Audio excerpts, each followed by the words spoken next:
Welcome back to Read Along Academy.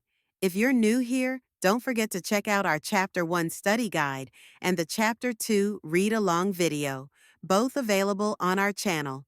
Today, we'll walk through a complete study guide for Chapter 2 of Charlotte's Web by E.B. White, with vocabulary, comprehension questions, and discussion ideas to use with your students.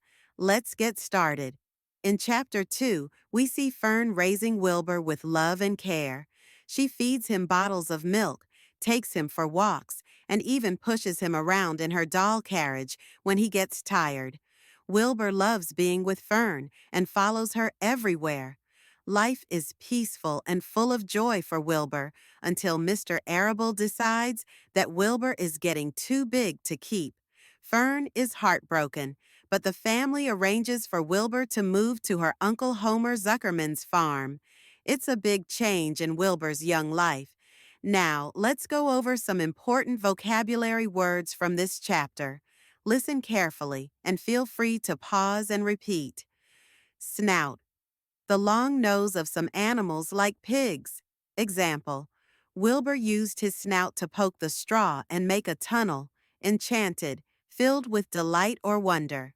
Example, Fern was enchanted when she saw Wilbur dig a tunnel to sleep under the straw.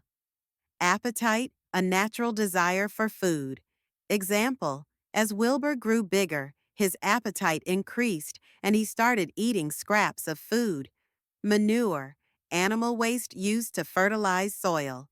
Example, Wilbur was moved to live in a manure pile at Zuckerman's barn. Now, let's check for memory and comprehension with some quick questions. Question 1. Where did Wilbur live when he was first born? Answer, he lived in a box near the stove in the kitchen. Question 2. What did Wilbur do to stay warm at night? Answer, he dug a tunnel in the straw and covered himself up. Question 3. Why did Mr. Arable decide to sell Wilbur? Answer, because Wilbur was growing bigger and Mr. Arable didn't want to care for him anymore. Question 4. Who bought Wilbur?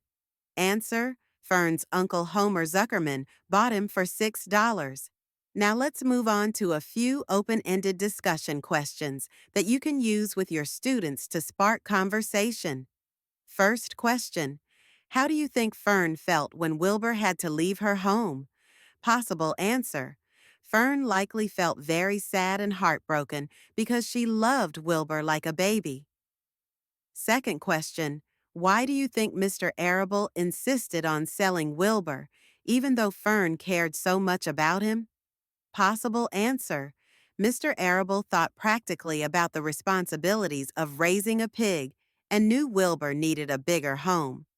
Third question, what do you think Wilbur might be feeling as he moves to a new place? Possible answer, Wilbur might feel scared, confused, or lonely because he was used to being with Fern all the time. Thank you for joining us at Read Along Academy for this Chapter 2 study guide. Be sure to check out our Chapter 2 Read Along if you haven't yet, and subscribe for more study guides, vocabulary reviews, and printable resources coming soon. Up next, we'll explore Chapter 3 as Wilbur adjusts to his new life at the Zuckerman farm.